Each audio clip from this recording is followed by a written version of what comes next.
Hey, and welcome into the Big Ten Huddle. I'm your host, JR. We've got a lot to talk about, things going on in the Big Ten. Right now, we have the Minnesota-Indiana game going on, so obviously, you Gopher fans, you Hoosier fans, you might be watching this after the fact. That's perfectly fine. For all the rest of you who are watching this, maybe you're a Michigan State fan, maybe you're a heartbroken Northwestern fan, it's all good. We're going to break down that game. We're also going to be breaking down the Purdue and Illinois game from last night. That's going to be a fun one. And we have a special guest with us today, Jason from Big Underdog Bracketology, his website, where he's going to get into all of the bracketology questions and things like that we have. And then also you in the chat, if you have any questions about your team or maybe just another team, and even if you have questions about a team that's not Big Ten, we'll do our best to answer those as well. We'll try to stick to Big Ten as best we possibly can, but Jason is donating his time to be here with us today, and we appreciate that. Jason, why don't you introduce yourself and tell people about you a little bit?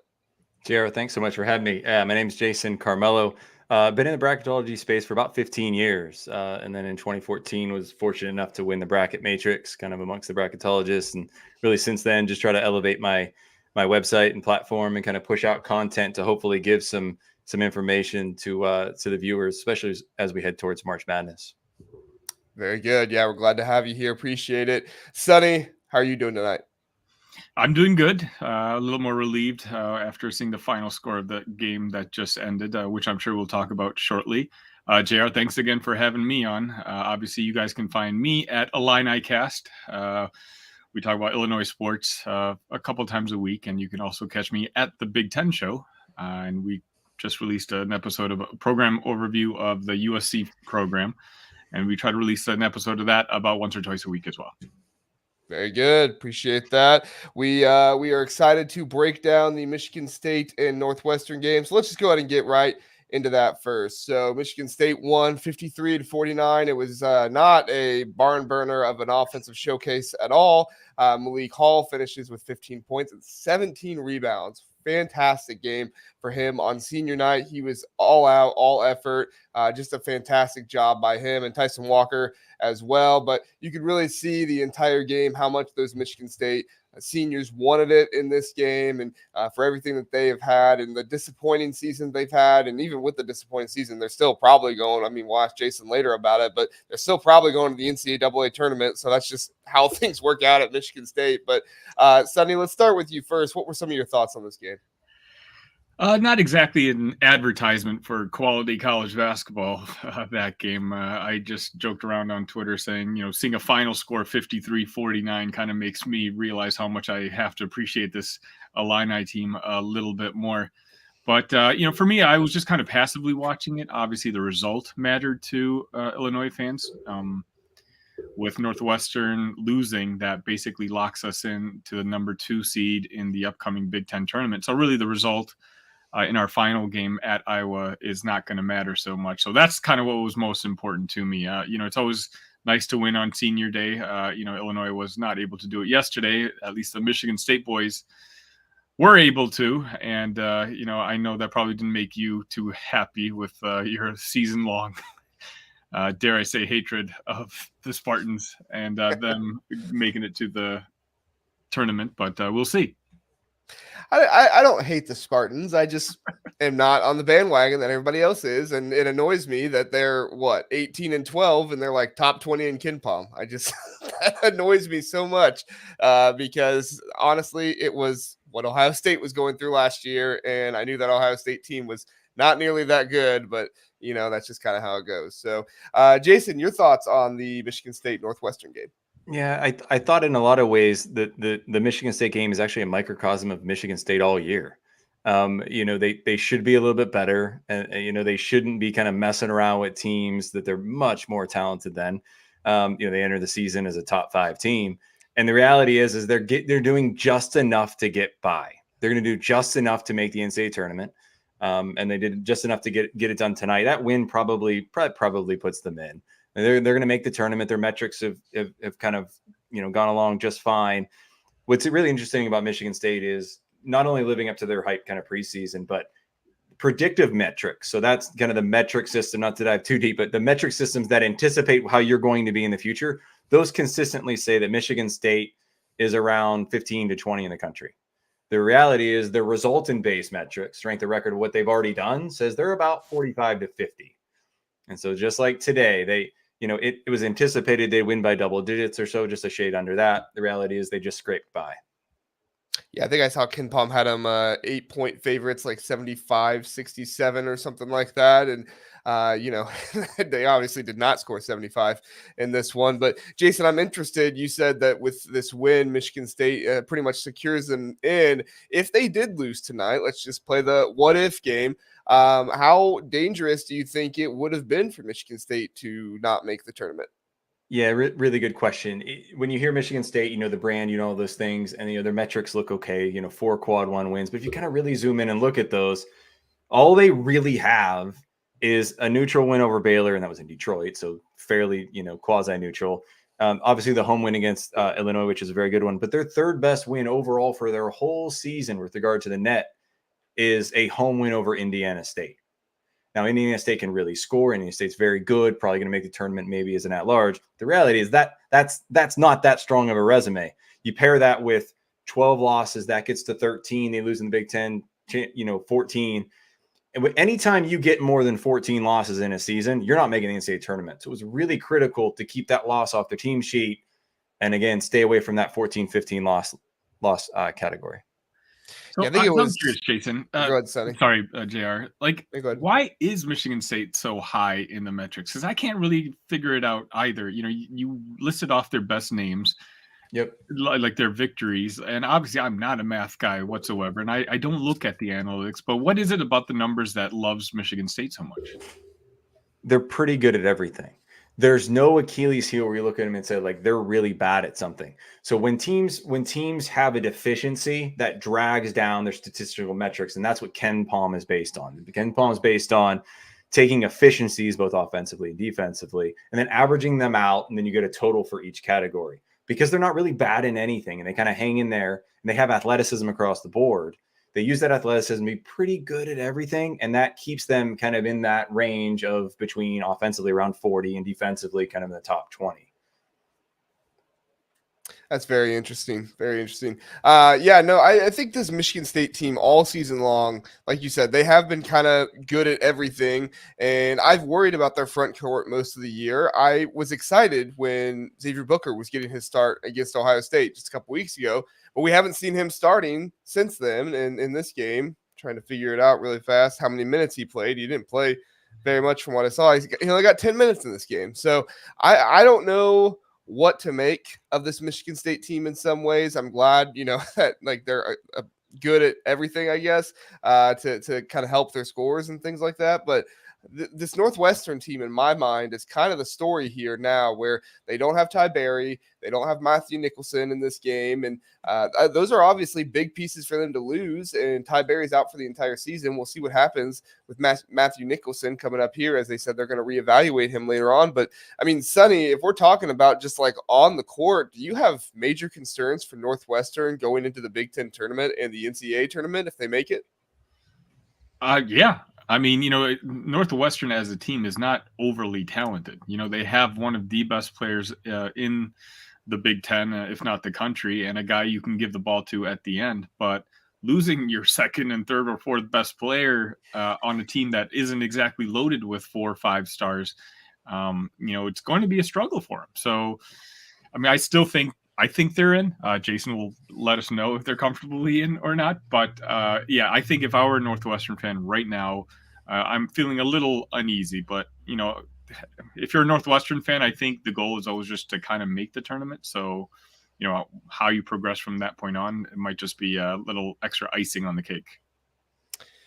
Yeah, I mean, they're going to have to go small to combat these things. And Nick Martinelli started at their 4 spot today, and he's only 6'7". So even if you want to, go with a lineup where he's featured as the big man, it's not very likely that he's going to offer you much size against some of the better guys. And the 2 other guys that they played that were the tallest, Preston and who's the other one? Hunger. They're 6'9" and 6'10", which, good for them. They're a little bit taller. However, they only combined for about 20 minutes in this game. So at the end of the day, Northwestern really needs to get Matthew Nicholson back. And Ryan Langborg, obviously, he did really well in the tournament last year for Princeton, so he can be a spark plug there. But it's just interesting to see the way that this team is operating right now. So, Jason, one more question for you with in regards to Northwestern. We'll obviously talk more about them a little bit later on. However, what does this loss mean for Northwestern going forward with their tournament chances? Yeah, I think they're in. I think they have enough wins to get them in. One of the wins that they had early in the season, back really the first week of the season, was that home win over Dayton, and now that's gold, right? Dayton's had a really, really good year in the A10. The Northwestern's ceiling, and it's a bit like Nebraska, is going to be limited for two reasons. One, Sonny, as you mentioned, the loss of Barry, the committee is going to realize that he's not coming back, and they have not been the same team since he's been gone. So that's one strike against them. And the other one is this. When your non-conference schedule is in the 300s and there's a sitting at 331 entering today, the committee says you didn't play anybody and you didn't play anybody on purpose. And typically what the committee has done historically is if you're on the bubble, you don't get in. And if you have a seed, they dock you a seed line. And that's the reality of it. The committee is a guardian of the game in a lot of ways. And they want relevant games in November to December for the non-conference to be a relevant sport then. And when you don't play those games, they typically dock you in March. Wow, that's crazy. Yeah, I know Northwestern had that Dayton win. We were looking at that a little bit early on in the year, and that Purdue win is huge for them as well. Yeah. But literally just 2 days later, not 2 days later, 2 weeks later, they lose to Chicago State at home. I mean, how much did that Chicago State loss affect them, Jason? Yeah, that's probably like a 1.5 seed line loss. It's about a 6-team. It's that bad because when you're dealing with teams that typically sit in that, if you're trying to get in that 6 and 7, seed range, they don't lose to quad 4 teams. You just don't have that. It's when you get into that 9, back end of 9, 10, 11 seed range. That's when you at quad 3 losses and a quad 4 loss start to slip in. So I think they're in. I think they're safe, but they might be one of those teams you look at on Selection Sunday and say, oh man, I thought they were going to be a 9, and they end up on the back end of a 10 line. Again, because of the non-conference and how they're starting to slide a little bit without Barry. Makes sense. I do want to remind the chat that if you guys have any questions for Jason regarding bracketology, seeding, anything like that, feel free to fire them in at any point in time. I'll try to catch them and star them for later on if we are talking about that team, or if I feel like it's pertinent at the time, then I'll just go ahead and ask that question right away. So go ahead and put any questions that you have for Jason in there, or if you have questions for Sonny about Illinois, you can ask him those questions too. But Sonny, let's go ahead and let's get to the game that obviously everybody was on the edge of their seat watching last night. That's the Purdue and Illinois game. Illinois, just came out firing. Illinois looked like one of the best teams in the nation. I think they are one of the best teams in the nation, but they looked like an unstoppable offensive team last night at the beginning of the game. And even on defense too, they were giving Purdue everything they could handle. Nobody seemed like they could score except Zach Edey. And it was because, Illinois was basically just having him go one-on-one with Coleman Hawkins. And I know people were kind of dogging Coleman Hawkins a little bit, but at the end of the day, he put up his best fight he possibly could, and he wasn't fouling him. So at the end of the day, you didn't lose Coleman Hawkins to fouls. And the way I look at it, it's like you live and you move on with it. Either you can just hack the crap out of Zach Edey and hope he misses his free throws, or you can just give him good contests and hope he misses the shots. So Sonny, I'm curious for you to start on your thoughts with the Illinois and Purdue game. I think yesterday we saw you saw the best team in the country play against what I think is a top 11, 12 team in the country. And the result is just the result. It's a 6-point loss.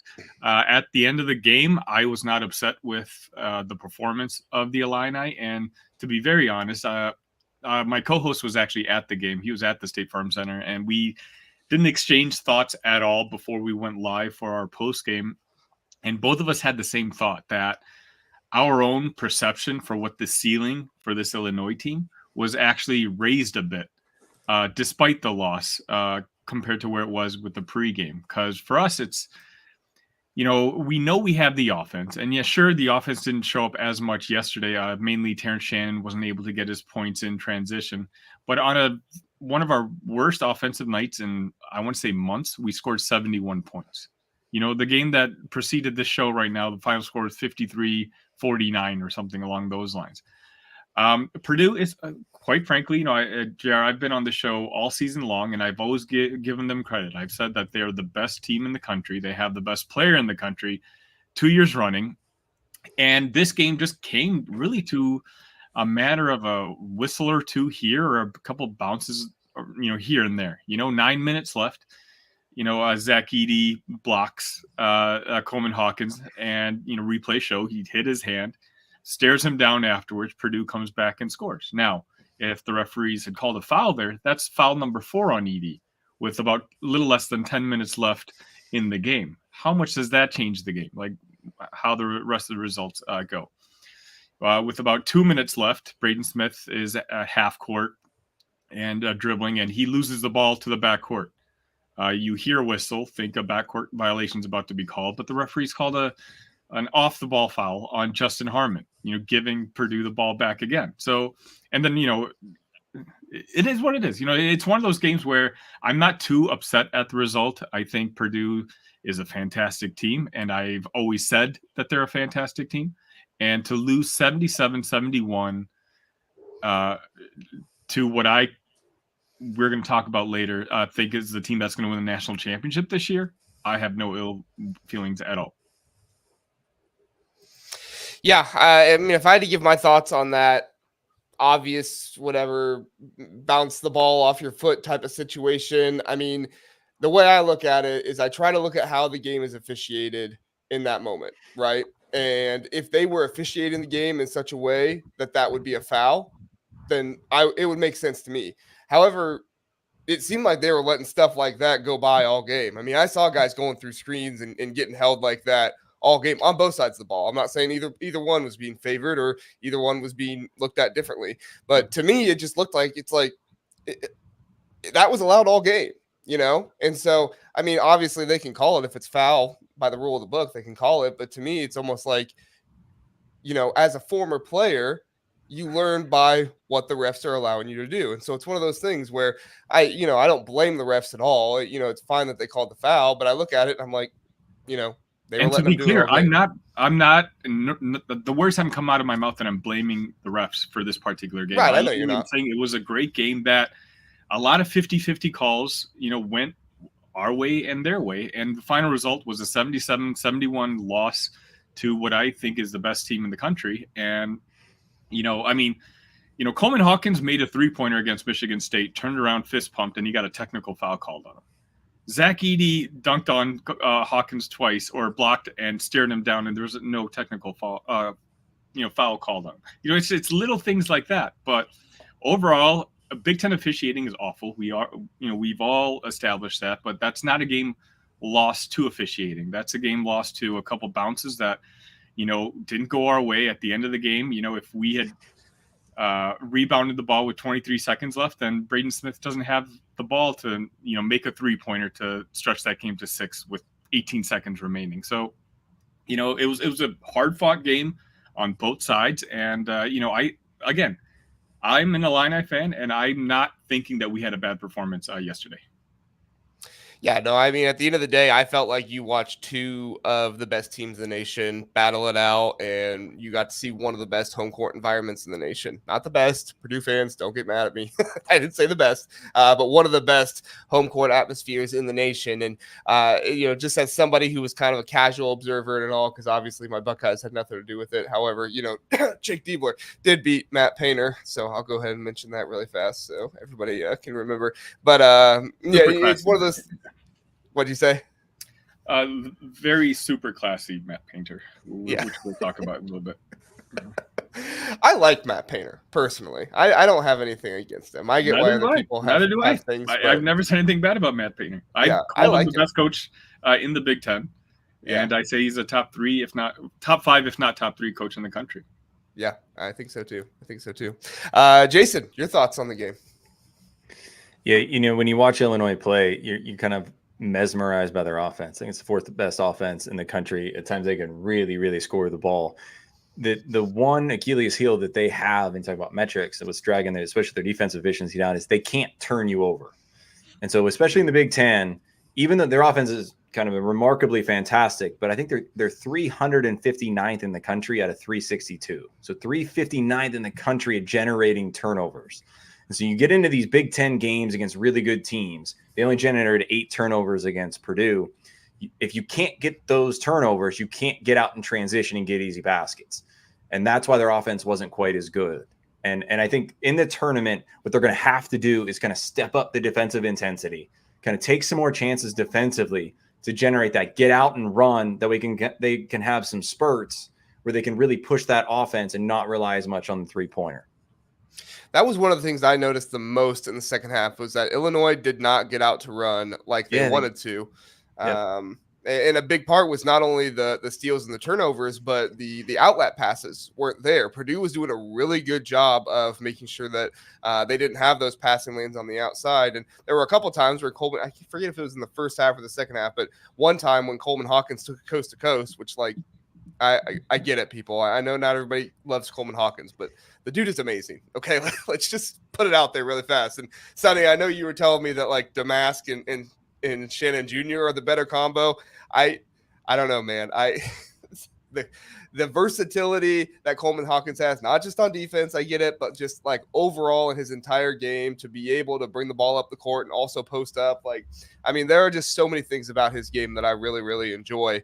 And he was shut down in a lot of ways last night by Purdue. So kudos to them because he's a really tough player to shut down. But Sonny, you have any more thoughts on just like Coleman Hawkins, the turnovers, not being able to get out and transition, any of that stuff before we move on to the next question? No, I guess just to circle back on my initial thought, that's one of the reasons I think I'm more optimistic about where Illinois is moving forward, at least in the tournament, is we had a pretty good defensive game against Purdue. Like it wasn't one of those, especially in particular in the first half, they did what I was hoping they would do in the first game, where you just let Edey get all his points. I think at one point, he had 14 points and his teammates also had 14 points. Then in the second half, the strategy just changed. And, Brad Underwood, I'm not sure, we're going to be, his late game adjustments is always going to be something that Illinois fans kind of pounce on. And, the Purdue shooters got going in that second half. Our shooters didn't get going. Terrence Shannon wasn't able to do what he does best. And, we talked about it, in transition, putting his head down and going to the rim. He wasn't able to do that. And when that ability is taken away, that kind of takes away an angle of Illinois' offensive onslaught that they tend to bring forth every single night. So, all credit to Purdue and Matt Painter. And, but again, on the defensive side, I don't think we played too badly. And to play that closely against the team that's going to win the national championship, I feel pretty good about myself. Well, and credit to Purdue as well, because they were able to dictate the pace of this game, which I think, was a big part of why you saw this game only in the 70s. You see teams like Penn State and Iowa who are willing to get out and run and do some of those things with Illinois. That's how you get those, 90, sometimes in the 100-point games. And Purdue, I mean, they wanted to play their brand of basketball. And I think Illinois showed they can play that brand of basketball as well. But, obviously, like you said, Purdue, just a really, really good team, and there's no shame in losing to them. So, Jason, I have two questions for you. I want to start with Michael's question. He asked it a little bit earlier. He said, here we go. That said, JR, when will Jason have Purdue locked in as an overall number one seed? So I don't know if he's saying the number one of number ones or just a number one seed. What do they have to do to have that locked in, Jason? Do you know? I think they're probably going to have to make the finals. It's going to be dictated on a lot of the other teams as well. What do UConn and Houston do? It's going to really simple answer would be probably the finals of the Big Ten tournament. As long, and that would even include if UConn and Houston won theirs. The reality is that those three are going to split up. They're all going to go to the regions of their preference. And so while it really, of course it matters, Purdue's going to have the path through Indianapolis and such. They've got 11 quad one wins, and that includes Arizona, Tennessee, Bama, Marquette. I mean, those are tremendous. So right now they're absolutely the one overall, and they very, very likely will get in to the one overall as well. So will UConn, Houston. It's going to be the fourth one seed is going to be up for grabs, whether it's a Tennessee, an Arizona, maybe a UNC slides in. Yeah, that's really interesting to think about. And I think the same thing, Houston, UConn, those teams. And Houston was down earlier tonight. I didn't see what happened in their game. However, they're not an invincible team. So something could happen. It's really interesting to think about. Jason, my other question was the Purdue obviously have had their struggles in the tournament lately. I'm not here to revisit all of those, as I know our Purdue fans in the chat don't want to revisit all of those. However, from a metric standpoint, what does it look like Purdue has to get at this season in the tournament to really, take that run, not just the Sweet 16, but, Elite 8, Final Four, stuff like that? What are some of the things that either they need to correct or they just really need to lean into with their gameplay in order to get there? Good question. I was able to go to the Big Ten Media Day before the season and spent some time listening to Matt Painter. And one of the interesting things was he was very transparent. He was really impressive and very transparent. He talked about that his young freshman guards last year at the end of the year were struggling shooting the ball, and they started to lose their confidence. So Smith and Lawyer, they started to lose their confidence late in the year. You could feel that and see that a little bit, even when they played Ohio State in the semifinals of the Big Ten tournament and then in the finals. They got in a situation where they got behind and chasing points against Fairleigh Dickinson, and obviously they got beat in the end. People like to say that, well, this is pretty much the same team this year as they were last year. That's actually not true. The players are very similar, but the way they're playing is very, very dissimilar. Last year, they were 276 in three-point shooting in the country, 276. This year, they're second. They're shooting the ball at a better clip. One of the reasons is they brought in Lance Jones from Southern Illinois as a transfer, and he's spreading the floor.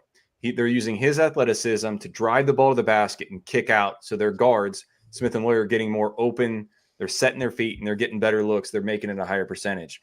They're much more confident offensively around the perimeter, and they're shooting the ball better. That was their big Achilles heel last year. They fixed that, so they should be in much better shape. Interesting. Yeah, I think that was one of the things I pointed out when they played Ohio State and they lost to them. Fletcher Lawyer only took one 3-pointer, or only made one 3-pointer. Either took or made. I can't remember off the top of my head, but the 3-point shooting was not what it should have been in that game. I felt like, and a lot of it was because Edey was getting the ball stripped a few times there by some uncharacteristic defensive play by Zed Key. Just so happened to be in one of the biggest games of the year and spark plugged them in that. But that's a huge factor for them. Sonny, on the court, when you look at Purdue so far this season, what do you think they need to do to make it far in the tournament? And can they make it far in the tournament? Do you think they're going to kind of flip the narrative this year and maybe make the Elite 8 Final Four? Well, JR, I've now had about 24 hours to reflect on that game and really got to get to know a lot of the Purdue folks, whether it be on the internet and watching the game. And I'll just tell you now that my opinion has changed completely. It starts off at the top. You have the very classy Matt Painter. Unfortunately, I found out that their basketball team during the game yesterday had a fan base yelling expletives at the players. And apparently that's frowned upon in a college basketball game. And so very unclassy on the Illinois fans' behalf. Matt Painter, Brad Under was yelling at the refs. And even though Matt Painter was shown talking to the refs basically anytime he was on the screen, I'm sure the classy Matt Painter was just merely giving words of encouragement the entire time, telling the referee he was doing a fantastic job the whole time because, Matt Painter does nothing wrong. We talk about the players, and I apologize. We talked about early in the game where I said Zach Edey arguably fouled Coleman Hawkins on that play. Now that I take my Illini hat off, what he was actually probably doing was giving Coleman a high five, congratulating him on the dunk. And then that stare afterwards wasn't an intimidation stare. It was to check to make sure Coleman Hawkins was doing okay, because Zach Edey does no wrong. A very classy gentleman himself, too. Casual mentioned it last week, Kent, that every time Purdue plays, you can always see the opposition, the fan base cry about Purdue and their foul calls. And what he didn't realize is that really Purdue's the only fan base who understands basketball. I don't know if you knew that, JR. I'm telling you. I learned that actually in the last 24 hours. They know the rules more than anyone else. And so when you talk about having the best player on the court for 2 years running, and that guy, you've created an offense that doesn't commit any fouls, both on offense and defense, and you have the best coach in the country. Now, JR, I know what you're thinking, but Sonny, They've lost to a 13 seed. They've lost to a 15 seed. They've got lost to a 16 seed. This is not about that, JR. We're talking about this Purdue Matt Painter team moving forward. I think last year's flaws were their backcourt was young, inexperienced. This year, they're not. They're a team. They showed yesterday Braden Smith has ice in his veins. And, what is all comes down to it, we've seen how classy their fan base is. I mean, amazing. They came to my Illinicast post game yesterday, and they were saying words like get better, blah, blah, blah, which I'm sure they meant like as encouragement because they want to see the tide rise in the Big Ten. And, you just saw guys smoking cigars in their post game, which is flattering, for a team that they don't consider a rival. So anyways, to round it out, and you are my witness to this, I believe in destiny. I believe in the Disney storylines. And this is the year that 100% I'm putting my money where my mouth is. I have $100, 2 separate bets on plus 750 and plus 850. Purdue winning the national championship, because I cannot fathom a life scenario where they've got the best coach in the country, the best player in program history and in the country 2 years running, and not make it past the Sweet 16. So for me, it's a lock. I think there's no doubt. Yeah, you sent me the receipts. Yeah, you put $100 down. I literally sent you the screenshots so that the chat understands. I'm not just talking about it. I genuinely think now that there's no chance that Purdue's not going to win the national championship. Might have to call you the Sonny, the Boilermakers believer, or something like that. You might need to change your Twitter name or something. Yeah, hopefully my Illinois fans don't watch this one. Well, you never said Boilermaker fan. You just said Boilermaker believer, right? An appreciator of the the classic. Boilermaker appreciator. Yeah, there you go. That's all. Yeah. Well, I'm glad you believe in them so much, Sonny. I know. You are a very smart man, and you're able to get to that very intelligently. Yeah.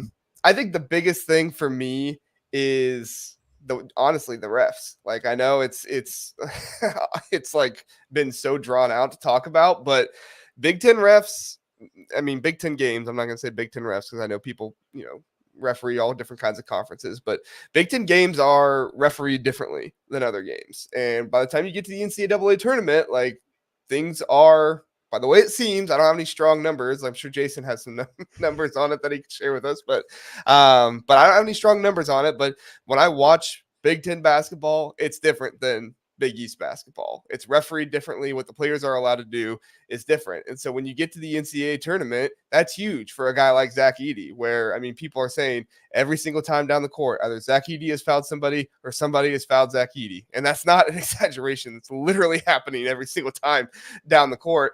And if the refs just decide that game, they want to call every single foul on Zach Edey can be on the bench pretty quick. And that's when you need somebody like Braden Smith to take over, kind of like he did a little bit yesterday when Zach Edey had a little bit of a limp and had to go down. I mean, Braden Smith, he kind of lulled, was it Quincy Guerrier, I think? He lulled him a little bit with some dribbling and then shot a three-pointer right in front of him and made it. And that was honestly just like a huge, huge point in that game. So, I mean, Braden Smith and Fletcher Loyer, they're gonna have to be the Arizona versions of themselves if Zach Edey starts getting in foul trouble. I mean, they're going to have to be those versions where they can put the team on their back and make it happen, because at the end of the day, the refs are not going to do them any favors, I think, in the NCAA tournament, and that's going to be a huge part. And like Jason said, they have to have that consistent three-point shooting in order to do that. So, and but I think that's the difference between last year's team. Like, I don't think this Purdue team, the way they're built, needs Zach Edey to go off on for 30, 17, and 3 blocks.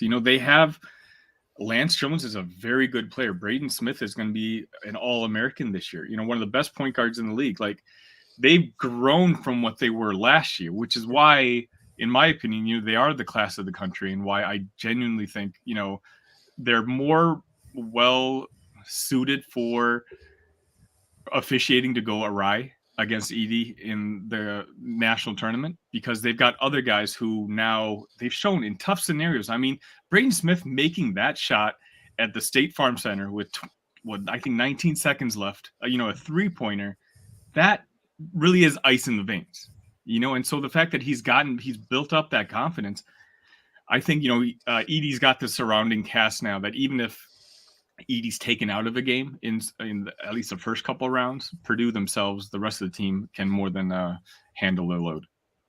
I agree. And Trey Kaufman, he has to be that piece when Edie's off the floor as well. Caleb First is good, I think, but I think they really have to lean on Trey Kaufman, right, to be that centerpiece or that front court piece for them in order to make that happen. So, all right, let's get to before we do that, I'm going to go ahead and tell everybody about CBB Analytics. CBB Analytics, go check them out. They give me a free pro tier to every single basketball episode, tell you about them. So, like I said, CBB Analytics, they have a lot of great analysis on their site, a lot of really cool stats, things like that. So if you want to go check out, if you're kind of a stat nerd and you want to see, offensive rate and fast break point, all those different kinds of things, in-depth stats, but also just like traditional box score stats that are organized in such a way that's really neat. You can go check out CBB Analytics. They have a pro tier that you can subscribe to for and pay, or you can just get a free tier, and they have a lot of awesome options like that there as well. So like I said, go check out CBB Analytics. Appreciate them giving me a pro tier to tell you about it every episode. All right, guys. So let's get into some NCAA tournament stuff here. This will kind of be Jason's master expert realm, and this will be a lot of question asking by me and Sonny. And like I said, if you in the chat have anything that you would like to ask, go ahead and drop that in there, and I'll do my best to add those to the conversation as well. But Jason, let's start with some of the bubble teams. All right. And I know when I was looking at your bubble matrix on the website, you actually had Wisconsin in there, which was interesting. You also had Michigan State, Northwestern, Nebraska, Iowa, and I think the last Big Ten team you had was Ohio State, which is interesting that, we're talking about meaningful March basketball for Ohio State, but, thank you, Jake Diebler. We'll take it. So Jason, whichever one of those teams you want to start with, go ahead and start with it and kind of give us the whole idea there around the Big Ten bubble team. Absolutely. So on my website, I've got the bubble matrix. It starts at about a 7 seed, right? That's where you kind of say, like, if all heck broke loose and they lost all the rest of their games, will they still get in? That 7 seed range right now is a Wisconsin, Gonzaga, Dayton, and something like a Nevada or Boise. So those teams are getting in. Wisconsin is doing their best to try to lose them all and still get in, but they are. Wisconsin is also very lucky that the committee, when they established the net system, decided that they don't just do the last 12 games anymore, and now every game is weighted equally. And because every game's weighted equally, you've got 12 quad 1, quad 2 wins. Wisconsin's going to end up somewhere between a 7 and 9 line in the tournament. They've kind of fallen out of the race for 6, unless maybe they made a late push in the Big Ten tournament, but probably in that 7-8 range is where they're going to sit down at. They just had so many really good wins early in the season, and again, the committee said they're all worth the same weight. So that's probably where they'll be. Then you start to look at, Michigan State helped themselves out today. Michigan State, when it's all said and done, will probably play in the 8-9 game. And then they're going to be a monster for one of these 1 seeds coming out of it. They're going to have a lot of experience, a lot of tournament experience, and that's going to be a really entertaining game in the 8 or 9, one game there. Iowa is an incredibly fascinating development, right? I mean, they were left for dead just a couple of weeks ago. And since then, they've rattled off some really nice wins, including a nice win at Northwestern the other day. Iowa, they're not particularly great at a whole lot of things, especially defensively. They're 160th in the country. So at times they look lost, but that's the way McCaffrey's teams have been. Really good offensively, struggle defensively. I mean, as you know, Sonny, the game Sunday, that's Iowa's season. So they're going to come out and give you everything they got. It's going to be at home and senior day. So that'll be with McCaffrey's, son, that'll be a big day. Iowa's going to be squarely on the bubble. They're going to be relying on, what do other teams do? For example, not to get too in the weeds, but for example, right now, South Florida and Richmond, South Florida in the American and Richmond in the A10 would theoretically win their conferences and hold the automatic qualifier. The reality is neither of those two teams are probably getting an at-large.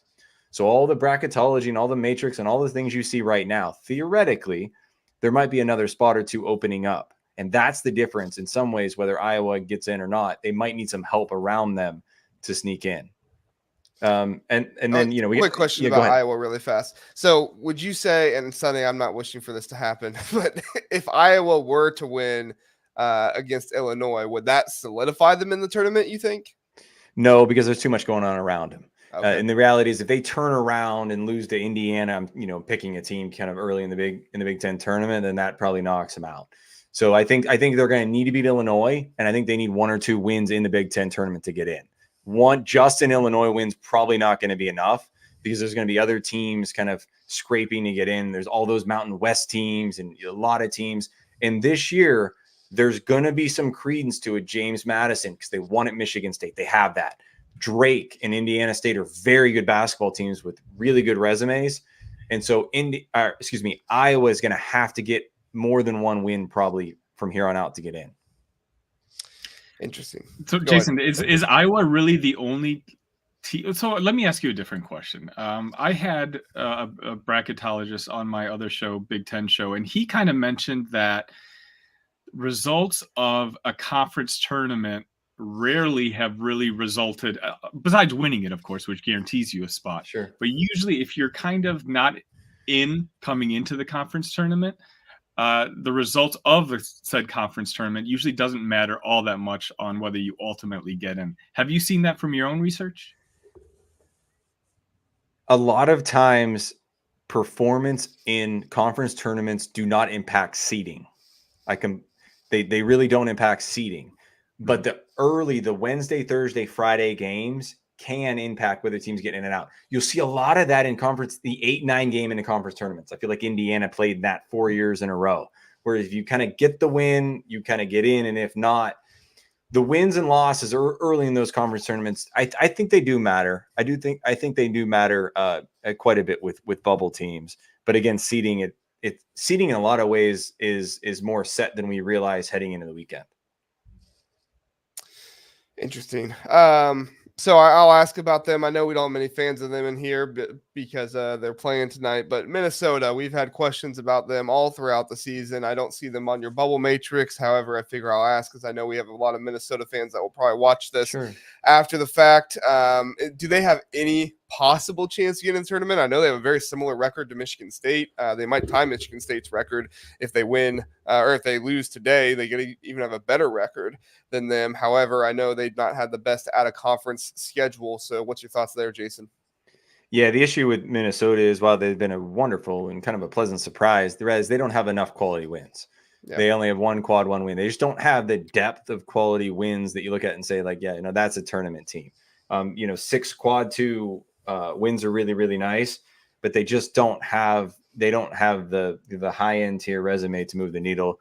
The reality is they need to win the Big Ten tournament to get in. There's too many other teams around them. There's too much traffic and too many teams with quad 1 wins to kind of move around them. Another team that I was kind of surprised by on your bubble matrix, you have Nebraska right now on the 10 seed line with Iowa on the 11 seed line. And you're talking about how Iowa, if some things shake out around them in the tournaments and some teams get a bid that maybe they, we didn't think they were going to get because they win the tournament. Could Nebraska be in a situation where they might not make the tournament, or is that not very likely? I think Nebraska's in.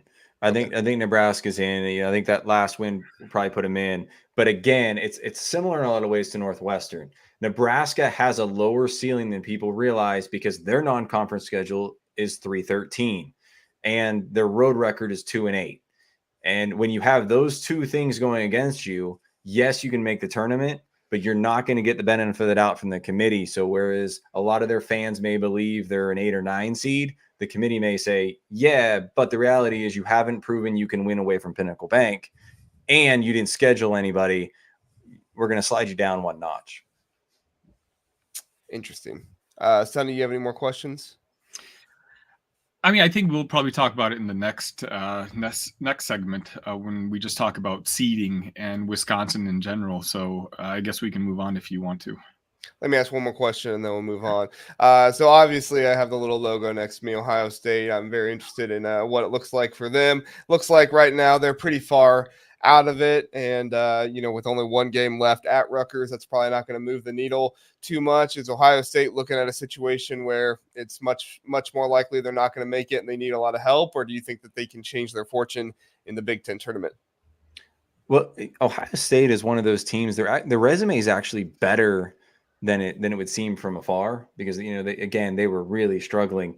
But they have 3 top-tier wins. So back in November, They beat Alabama on a neutral court. And then obviously they beat Purdue recently and then won at Michigan State. Very few bubble teams have those 3 quality wins that can compare to that. That's the good. The bad news is that they got swept by Indiana.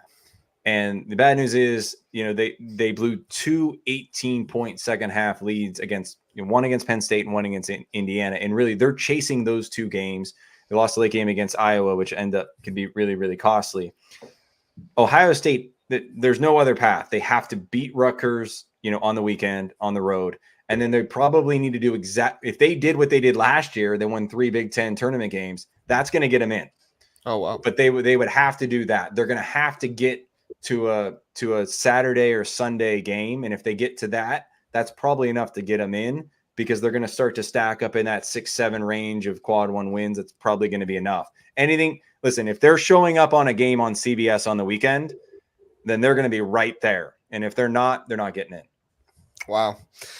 Yeah, I mean, I know Ohio State fans are sure they're hoping that they get the lucky draw and they go after Nebraska, Northwestern, or somebody like that in the second round. I guess the third round because of the buys or whatever. But in the third round there, so that way they don't have to go against a Purdue or an Illinois. Which, if I'm being honest, I know Ohio State beat Purdue earlier on the season, but I have very little hope that would ever happen again.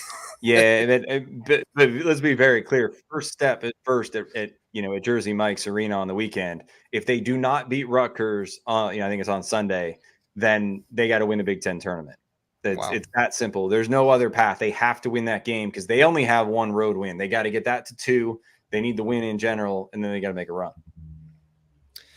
I can't find the comment. I forgot to start, but I have somebody in here asking about the Indiana Minnesota game tonight and how that might affect seeding in the Big Ten tournament. Sonny, are you aware if Indiana and Minnesota would impact seeding a whole lot in the Big Ten tournament or not? I know it's kind of jumbled up right now, but I don't think we would see a situation where Minnesota or Indiana could make the 4th in the standings. Do you see that situation happening, Sonny? I honestly don't know. All I was paying attention was, whether Northwestern won tonight or not, to know whether we would be locked into that number 2 seed. Beyond that, I'm not sure how the seeding is going to fall. Gotcha. Yeah, I think a lot of that game is going to trigger who plays in that 8-9 game and has to deal with Purdue, right? Okay. And if you're an Ohio State fan or an Iowa fan, any teams like that, you're trying to stay away from that because you're trying to get it. Right. No disrespect to Illinois, who's fantastic, but you don't want any part of Purdue. If you got to make a multiple game run like Iowa and Ohio State have to do, you want to be on the other side of the bracket. Well, yeah, and Purdue has only lost on the road this season. They haven't lost in neutral or at home. So obviously nobody wants to see them there. But to be honest, Illinois is on the same level with me. I don't want to see Illinois' fast break game and Terrence Shannon Jr. and what Domas can do to your defense as well. So, all right, let's move on to some seeding questions here. So, Sonny, you said you had a seeding question. Why don't you start us off? Yeah, I'm just curious. Obviously, Wisconsin was battling for the top spot in the Big Ten in the first half of the season, and even after they fell behind Purdue, they were still talking about finishing second. And they've just been on a free fall lately, essentially since the month of February started. What's the floor for how far Wisconsin could possibly still fall in the tournament, you think? Good question, Sonny. It's probably about a 10 seed. I don't think they're not gonna send him a Dayton because, again, if they just shut the water off and didn't win any more games, that's still 12 quad 1, quad 2 wins, which is just significantly more than other bubble teams. Probably about a 10 seed. Keep in mind, 3 weeks ago when the committee revealed their kind of top 16 teams, Wisconsin was in that. They were 4 seed. So I think the ceiling for them is probably the top tier of a 7, and in the basement's probably about a 10. So if we look at teams like Nebraska, Iowa, teams like them that are kind of on the fringe, we talked about them a little bit and their chances to get in. If Nebraska, say they do go on a run and they win, their last game against Michigan and then maybe a game or 2 in the Big Ten tournament. I know you said the Big Ten tournament doesn't depend on or doesn't determine a lot of seeding, but where do you see kind of the floor and the ceiling of Nebraska and Iowa's seeds in the NCAA tournament? Yeah, Nebraska is probably between 8 and 10. If everything broke right, maybe a 7 seed, but again, they're held back by non-conference. Some wins away from home will help, but probably an 8 to 10 range for Nebraska. Iowa, just try to get in, right? They're not going to find a path towards being much better than an 11 seed. Everything broke right, maybe a 10, the back end of the 10 line, but probably an 11 seed. Iowa's fans just be happy if you can kind of sneak in. And Northwestern is in a similar boat to Nebraska, right? They've kind of trailed, in a lot of ways, kind of, followed each other around, and it depends which one you kind of prefer. But I think Northwestern's slightly ahead of Nebraska because they've had a little bit more success on the road, not much, but a little bit more, and they got the Purdue win. Obviously Nebraska does too, but I think they're in that same range of that, 7 to 10 range, probably closer to a 9 for Northwestern. Yeah. Another team I was going to ask about is Michigan State. So, they're seeding right now. I just saw them on your chart, but where do you have Michigan State at right now? And where's the kind of the floor and the ceiling for them? Yeah, that win probably puts them back towards the back end of the 9 line. I think in the end, Michigan State ends up in as an 8 seed. Like if you had to put money down on it right now, I'd say an 8 seed. There's absolutely a possibility that they could look pretty good and bump their seed up a little bit to get to a 7 line, but they have not played well enough. There's usually a line of demarcation in that 5-6 range. Those teams are not bubble teams. Those teams were never bubble teams in the last month. Michigan State has been, to be really honest, and so that's when you get into that 7-8 range. Now, Jason, if Illinois had beaten Purdue yesterday, I think there was room for Illinois to possibly, with a good showing in the tournament, jump up to a number 3 seed. But I don't think that's going to happen anymore. And for the most part, everything that I've been looking at, it sounds like we're probably sitting pretty comfortably at the number 4 line. Is that how you see it as well? Or do you think if we lose to Purdue on Sunday, lose in our first matchup in the Big Ten tournament, that there's still a chance that, we might fall to 5 or maybe even worse than that? I think you meant lose to Iowa, right? Oh, who did I say? Yeah, I meant to say lose to Iowa in the. Okay, yeah, it's on my mind.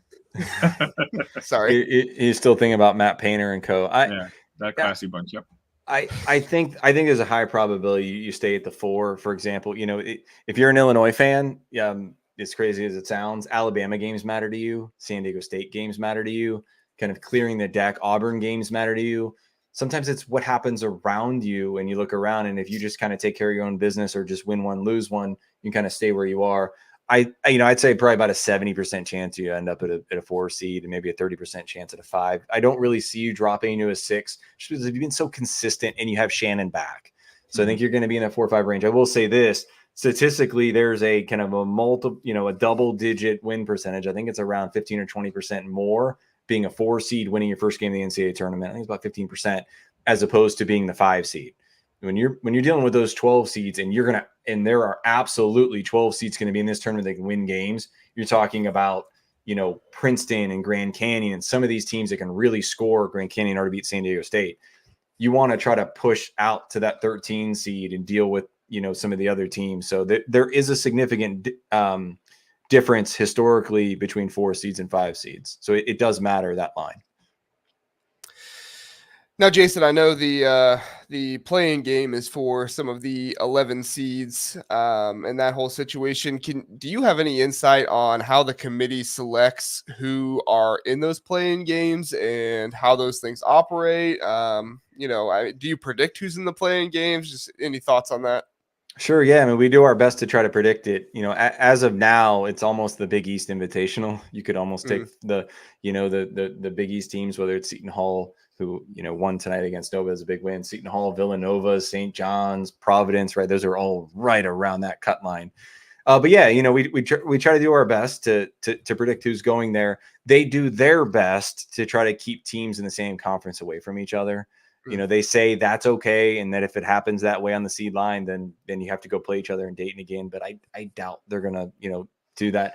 But one of the really interesting things, as a side note, when you're doing the research and pouring through this, is they could absolutely put St. John's against New Mexico and the Patinos against each other. They're absolutely right near each other, which would kind of be a crazy March Madness thing to have. But Yeah, we do our best to try to predict who's coming there. But again, what they typically do is they search for teams that major conference teams that you better have played somebody. Take a look at non-conference strength of schedule, and in the end, they will deduct you if you don't play, and they will reward you if you do. And then they try to take one team in that first four that's not a major conference and bring them to give them a shot. Now, not necessarily Cinderella, but oftentimes a Mountain West school or a team from the non-Power 5 to bring in to add to that 4. You brought up the Mountain West. I've had some gripes this year because I see everybody saying the Mountain West is going to get like 6 teams in and the Big Ten is going to get 5 teams in. I just, for the life of me, I cannot imagine the Mountain West getting more teams in the NCAA tournament than the Big Ten. Maybe I'm biased. I probably am. But I mean, what is it with the Mountain West this year that like people are saying that it's very possible they could get more teams in than the Big Ten? Are their numbers just that good? Because our strength of schedule, I don't think is all that great other than playing each other. What are your thoughts there in comparison to the Big Ten? I tell you what, if you've been kind of a hoops junkie and stayed up late at night to watch their games, it's been worth it. They have a lot of really good teams, a lot of really, really good teams. And a lot of transfers kind of go to that league, right? If you're not playing, 20, 30 minutes in a high conference, you kind of slide to that league. And it's a really nice kind of place to get a lot of minutes and play some major games. Utah State, Boise State, there's some really, really good teams. Isaiah Stevens is one of the best point guards in the country for Colorado State. He single-handedly beat Creighton early in November. I'm going to disagree with you in a sense that they deserve 6 bids. When you watch those teams play, when you look at the metrics, when you look at the wins, when you look at the quality of record and some of the games they won in the non-conference, they deserve those bids. So I think it's going to be a 5-bid league for sure. New Mexico is going to be right on the cut line. UNLV is trying to make up ground late. I think, it's going to be a 5 or 6 bid league, and I think it's deservedly so. Interesting. I'll be interested to see Mountain West teams play. I do this podcast, and after I'm done with the podcast, I typically am editing videos and doing all that stuff. Yeah. So I don't always get time to watch the Mountain West teams, but maybe I'll try to flip them on. Sonny, you got any more questions? Sorry to interrupt you. It's been the most entertaining conference to watch of all of them, to be honest. Really? Yeah, it's been some really, really good games. Like Alfred's, coaching Nevada now, who's fantastic. They're a fantastic team with a lot of good veterans. It's a safe haven for a lot of veteran players from major conferences. And so you get this experience out there, and these teams can play. It'll be really interesting to see, how they fare in the NCAA tournament. Yeah, that's really interesting. Sonny, you got anything?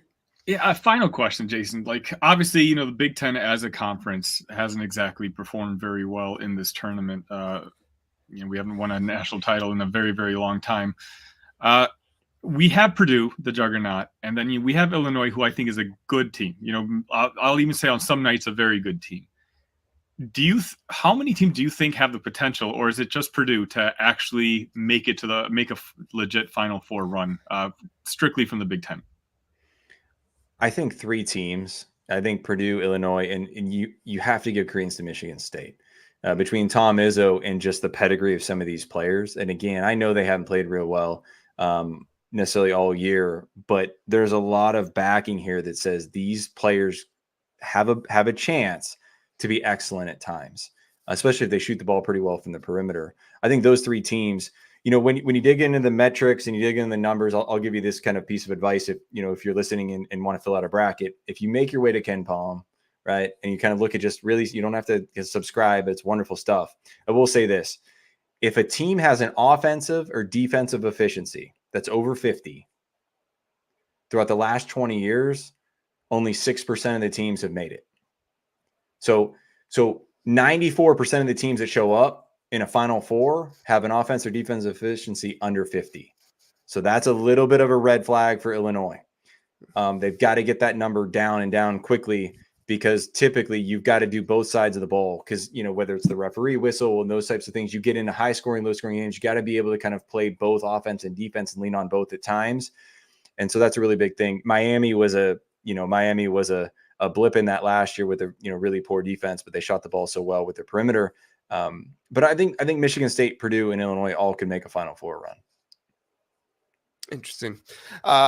Jason, I didn't write this question down, but you just feel like you know your stuff so well. I'm just honestly curious your thoughts here. So obviously last year we had San Diego State, Florida Atlantic, kind of like the Cinderellas that, which, people can argue about Cinderellas have to be double digit seeds or whatever, but in my mind, they're Cinderellas. Are there any, teams like a Florida Atlantic, like a San Diego State, non-power 5, quote unquote schools that you're looking at this year? I'm sure Indiana State is probably one, some of those guys where you're like, hey, if you're filling out your bracket, take some extra time looking at this team, because this team, they could make their way in the Sweet 16, Elite 8, something like that. Yeah, good question, JR. You mentioned Indiana State. They're the best shooting team in the country. When you play people that can get buckets, especially early on in an NCAA tournament game, and you fall behind and you're a high seed, you feel the weight and the pressure of the game. Purdue felt it last year. And when you feel that, you are not as confident playing. So Indiana State can really put pressure on you. Drake, so two Missouri Valley, teams. Drake's a really, really good team. They're the 38, top 40 team in the country offensively. They've already beat Nevada this year. So Drake's dangerous. And then kind of a fun one, McNeese State. So it's the Will Wade redemption tour, right? He got kicked out of LSU, sat out for a little bit. And now McNeese State is another really good three-point shooting team. Let's throw in Sanford as well, right? Sanford, the Bulldogs, they're the fifth best three-point shooting team. So, Sanford and McNeese State, they take the ball down the court. They're going to shoot a bunch of threes. They're going to make a bunch of threes. And if that number gets around 13 or 14 threes made in a game, you're going to get beat. And so those, McNeese and Sanford would be kind of two Cinderellas potentially. So that's a metric you look at a lot for that, is kind of the shooting, 3-point shooting, stuff like that, in order to make it far in the tournament if they're a little bit of an underdog team. Yeah. You want to keep an eye on, the perimeter shooting of that team. And then you just want to make sure that there's enough defensive metrics in there that they can get a few stops, here and there. Right. But, if you're a high major team and you're playing in the tournament, what's your fear? Your fear is that someone's going to come out and make 15 threes, right? Like that's the fear. And those teams do that on a regular basis. So if they play within their system, they're going to get some confidence, especially early in the game. If they see the ball go in the hoop, then they're going to create some havoc in the bracket. Yeah. Michael has a good question here. He says, so obviously Purdue, UConn, Houston were some of the one seeds we talked about, but he said, who's Jason's fourth number one? Is it Tennessee or North Carolina? I'm leaning Tennessee. Where do you fall, Jason? Michael, I agree with you. I'm going Tennessee as well. As of now, I think it's Tennessee. Arizona's close. UNC's maybe, just slightly after that. But I think Tennessee's body of work has been really, really good. A sweep of Alabama. They beat Auburn. They got Illinois. Kentucky on the road, Wisconsin on the road. Tennessee's really, really quality team. Their metrics say they're really good offensively and defensively. So I'd go with them. The big difference with Tennessee this year is they've relied so heavily on defense over the last 3 or 4 years under Rick Barnes, who's a fantastic coach. But they offensively at times they would just get so stagnant. Insert Northern Colorado transfer Dalton Connect, who's probably the second best player in the country this year, and they've really been able to score the ball at a higher clip. If you can outscore Alabama, then you're doing something right. So I'd go Tennessee is the fourth number one. They're gonna be really dangerous because they're a little more balanced this year. Do you think Tennessee has that pretty well locked in, unless something happens in the NCAA or the SEC tournament? Or I don't think it's locked in. I think as we mentioned in the chat, by Michael, I think that Arizona has a chance and UNC has a chance. I think after that, it's kind of the cutoff. Baylor fans or Marquette fans might say, what about us? But I think it's probably down to those three teams: Tennessee, Arizona, and UNC. Makes sense. Sonny, you got more questions before we get out of here? No, I learned a lot, Jason. Thank you. Thank you very much. Yeah. Appreciate it, Jason. Why don't you tell people where they can find you at one more time before we get out of here? Yeah, you can find me on Twitter at Big Underdog Blog, or you can go to my website, Big-Underdog. Very cool. Sonny, why don't you tell people where they can find you at? Yes, you can find me at Illinicast if you're an Illinois fan. If you're not an Illinois fan, I do a couple episodes a week on my other show. We just hit 500 subscribers yesterday, so thank you for that. It's only been around for about a month and a half. at Big Ten Show. We basically do program overviews of all the teams in the conference, and anytime news breaks, we kind of just talk about it from a Big Ten perspective. Very cool. All right. Well, thank you everybody for coming into the chat and listening to the show today. Jason, thank you for sharing your analysis and your expertise with us. And Sonny, thank you for sharing your sarcasm and at least you understood it.